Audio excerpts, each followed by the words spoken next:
സ്വർഗസ്ഥനായ പിതാവാൻ ദൈവത്തിൻ്റെ നാമം ഇന്നും എന്നേക്കും സ്തുതിക്കപ്പെടുമാറാകട്ടെ. ഇസ്രായേലിൻ്റെ ദൈവത്തെ അറിയുവാൻ എനിക്ക് ലഭിച്ച ഭാഗ്യം വളരെ ശ്രേഷ്ഠമാണ്. ആ ദൈവത്തെ അറിയുവാൻ എങ്ങനെ അറിയാൻ കഴിഞ്ഞു എന്നുള്ളൊരു സാക്ഷ്യമാണ് ഞാൻ ഈ പറയാൻ ഉദ്ദേശിക്കുന്നത്. 2017 എൻ്റെ കയ്യിൽ ഈ നെറ്റ് ഉപയോഗിക്കാവുന്ന ഫോണ് കിട്ടിയത്. അന്നു മുതൽ പല സിനിമകളും പല തമാശകളും പല വീഡിയോകളും കണ്ട് ആസ്വദിച്ചിങ്ങനെ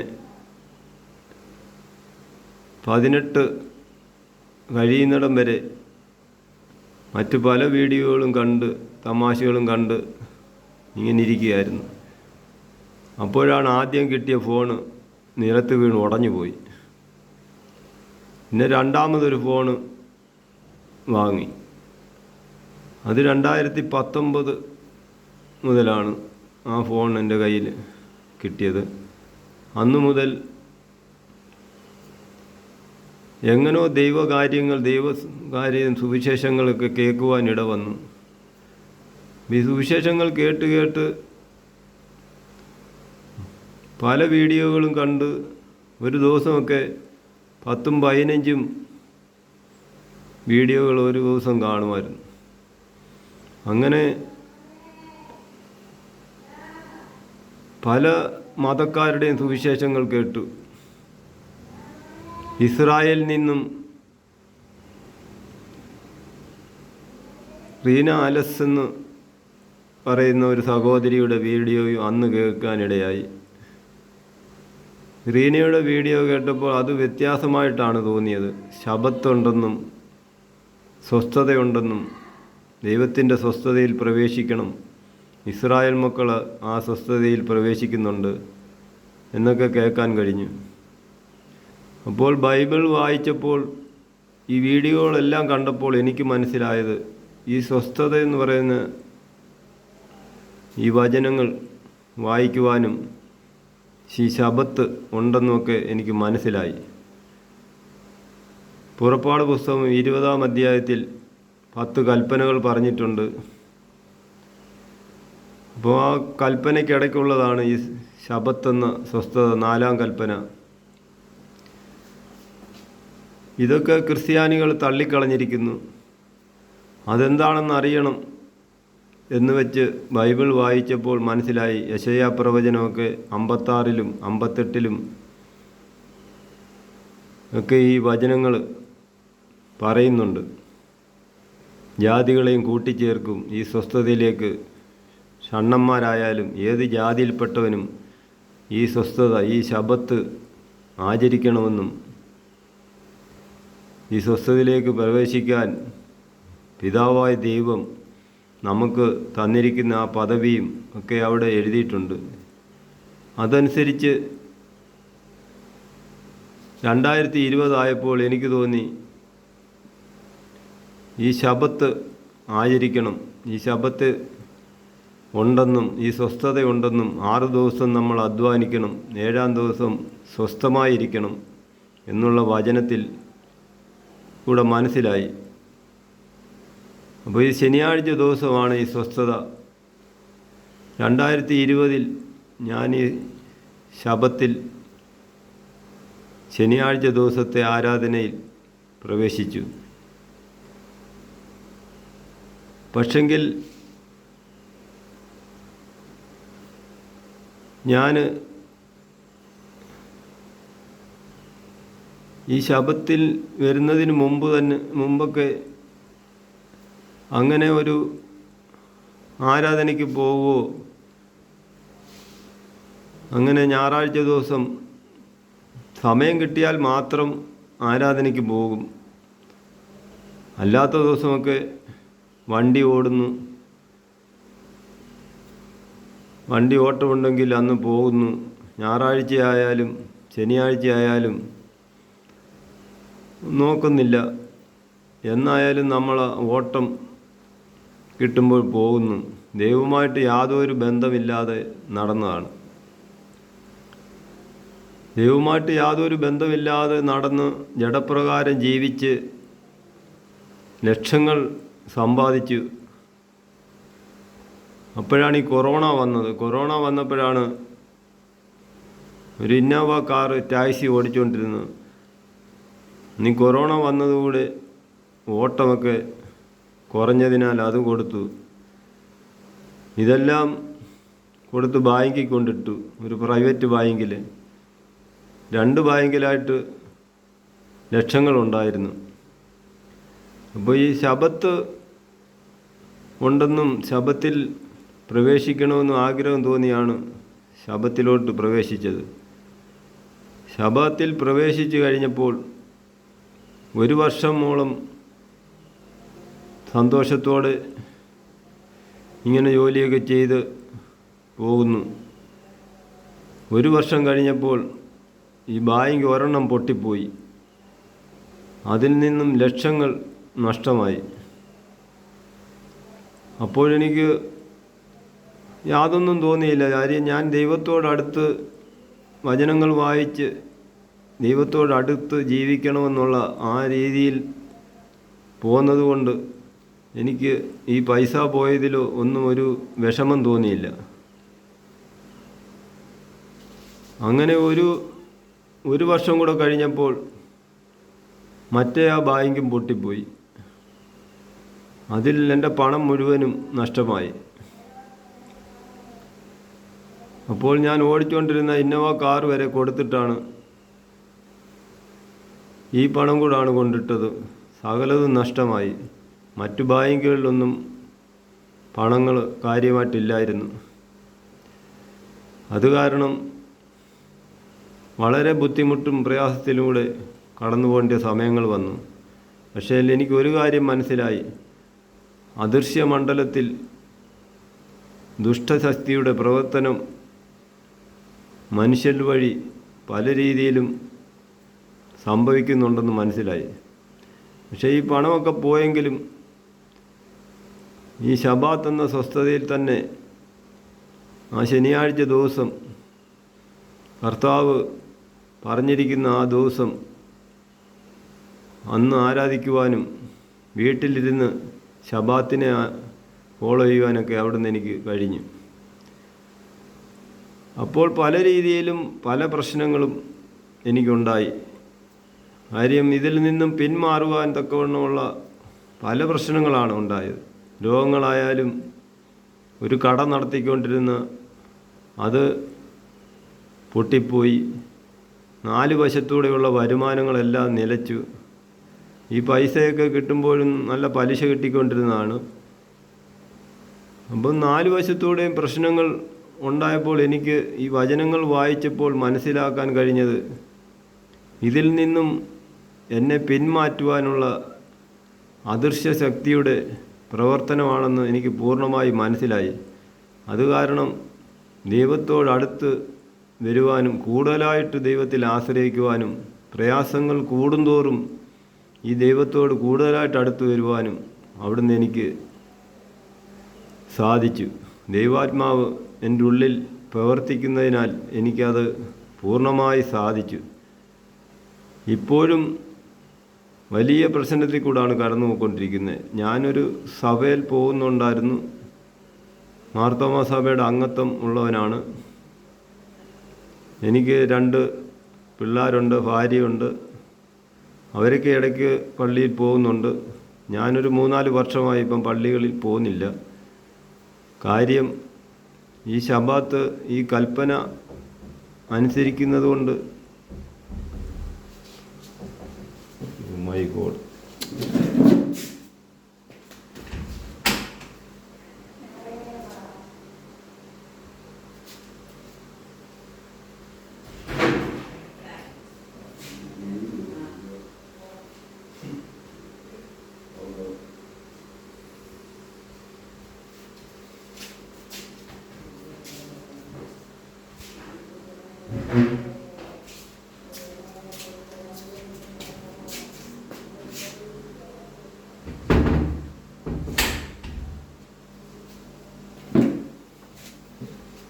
പ്രൈസ് ലോർഡ്.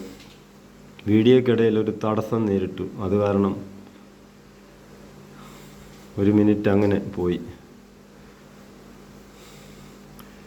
അപ്പോൾ ഇപ്പോഴും പ്രശ്നങ്ങളുണ്ട്. എങ്കിലും ദൈവകൃപയാലാണ് എനിക്കിപ്പോൾ നിൽക്കാൻ കഴിയുന്നത്. എത്രത്തോളം നമ്മൾ ആ ദൈവത്തോട് ആശ്രയം വെക്കുന്നു അത്രത്തോളം നമ്മൾ ദൈവം നടത്തും എന്നുള്ള പൂർണ്ണ വിശ്വാസം എൻ്റെ ഉള്ളിൽ വന്നു.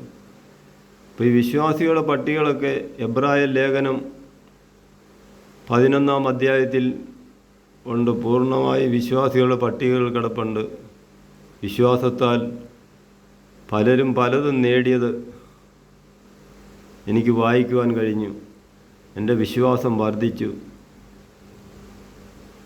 എബ്രായ ലേഖനം 4-ാം അധ്യായത്തിൽ പറയുന്നുണ്ട്,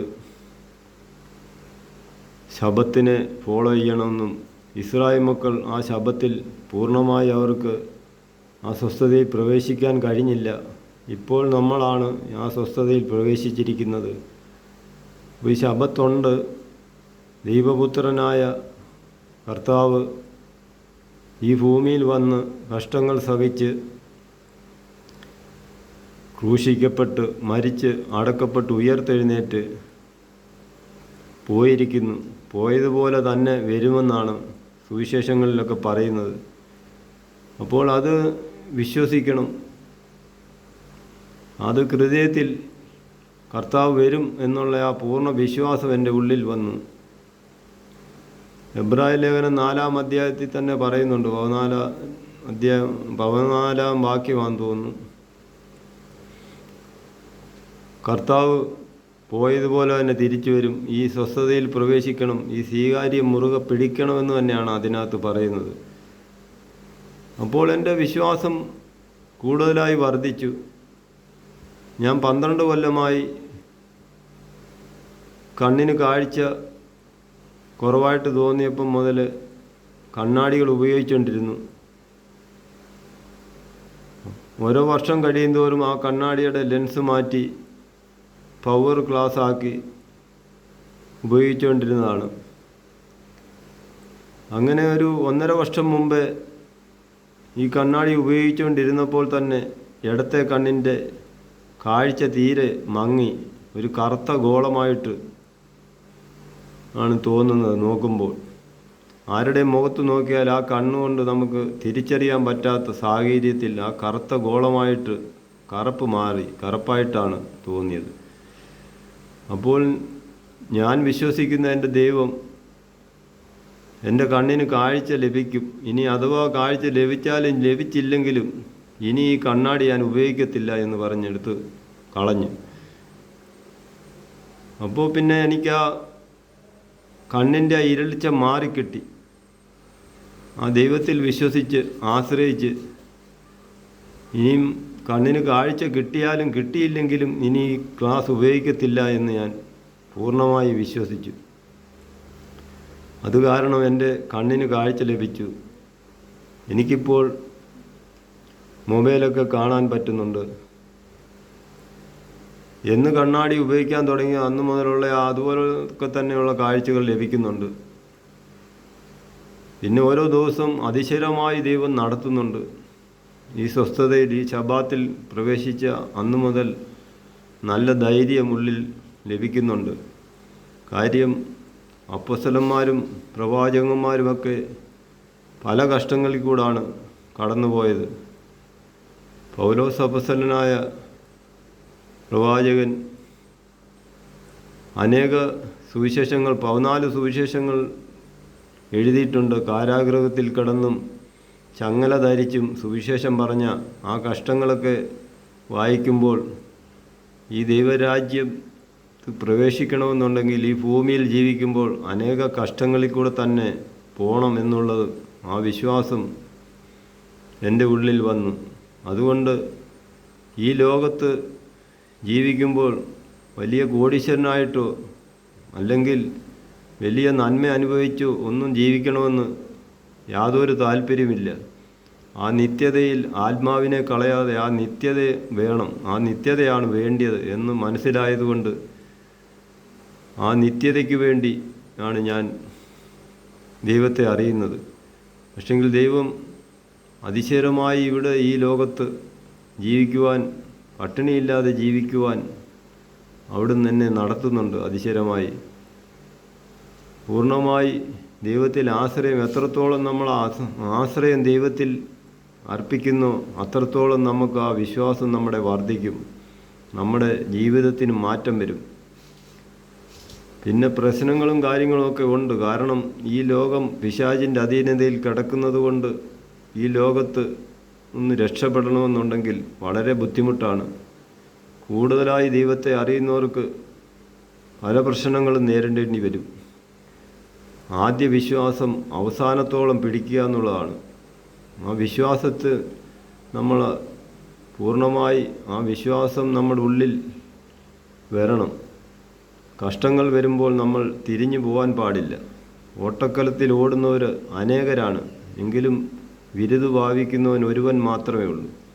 അപ്പോൾ ആ ഒരുവനായി നമ്മൾ ഓടേണ്ടതായിട്ടുണ്ട്.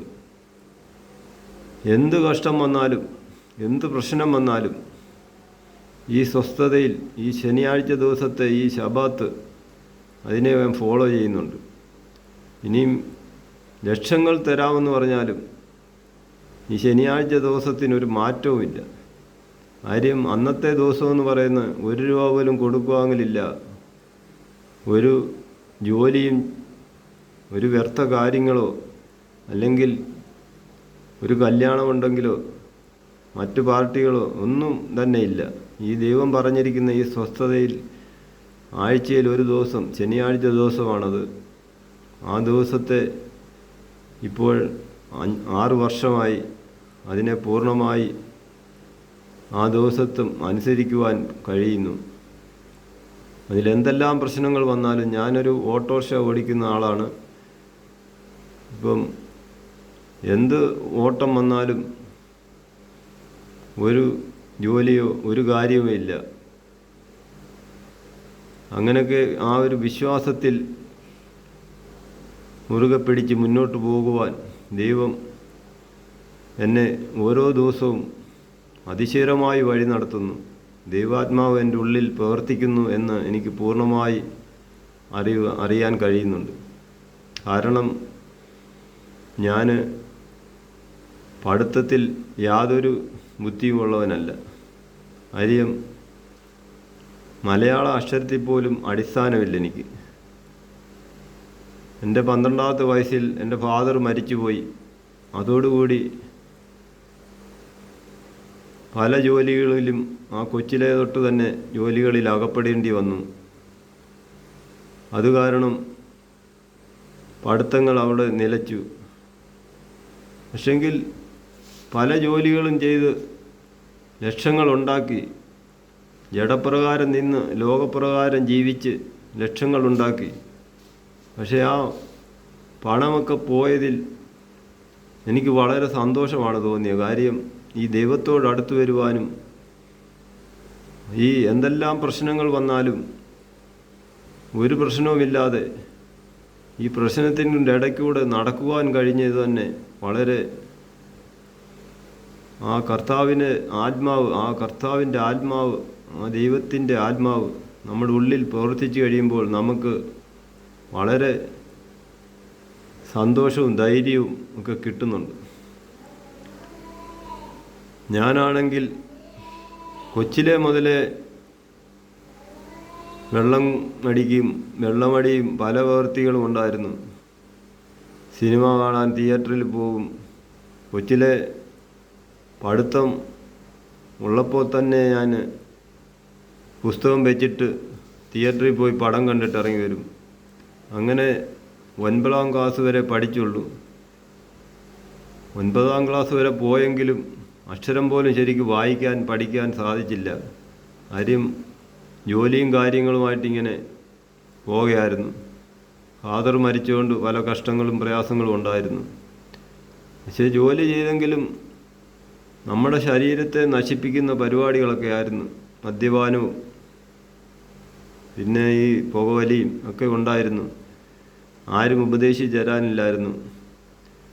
ദൈവത്തെ അറിയാനോ പള്ളികളിൽ പോകാനോ ഒന്നും തോന്നിയില്ല.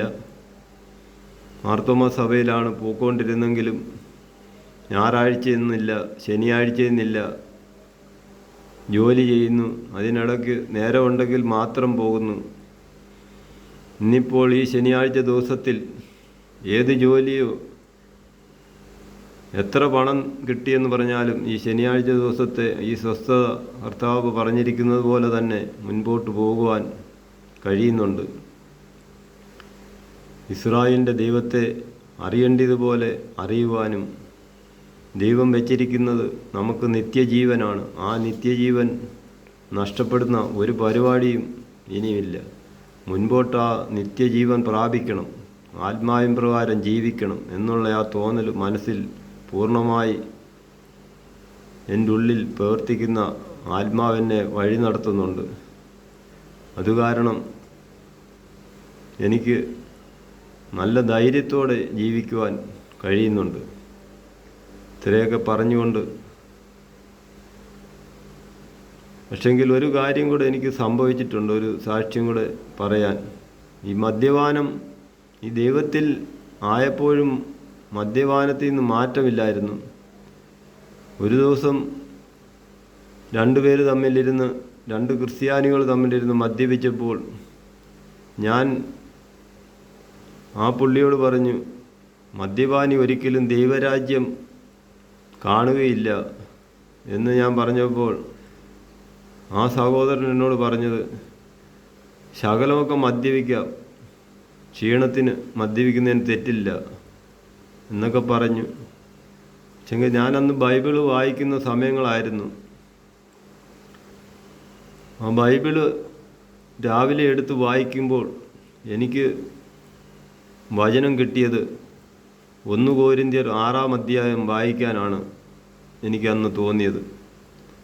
അതിനകത്ത് പറയുന്നുണ്ട്, മദ്യപാനി ഒരിക്കലും ദൈവരാജ്യം കാണത്തില്ല എന്ന് തന്നെ അതിനകത്ത് പറയുന്ന ആ വാക്യം തന്നെ എനിക്ക് ആ രാവിലെ ദൈവം എന്നെ കാണിച്ചു തന്നു. അത് കാരണം അന്നു മുതൽ ആ മദ്യപാനം ഞാൻ നിർത്തി. ഇപ്പോൾ യാതൊരു ദുഷ്പ്രവൃത്തിയും ഇല്ല, ദുർശീലങ്ങളുമില്ല. എല്ലാം മാറ്റി ആ ദൈവത്തോട് ചേരുവാൻ എനിക്ക് സാധിച്ചു. 2020 സ്നാനപ്പെട്ട് ഇസ്രായേലിൻ്റെ ദൈവത്തോട് ചേരുവാൻ കഴിഞ്ഞു. അതുകൊണ്ടിപ്പോൾ ഈ ആത്മാവിനെ കളയാതെ നിത്യജീവൻ പ്രാപിക്കണമെന്നുള്ള ചിന്തയിൽ മുന്നോട്ട് പോകുന്നു. പൂർണ്ണമായി എന്നെ ദൈവം നടത്തുന്നു എന്നുള്ള വിശ്വാസത്തോടെ മുൻപോട്ട് പോകുന്നു. ഇത്രയൊക്കെ പറഞ്ഞുകൊണ്ട് നിർത്തുന്നു. Praise the Lord.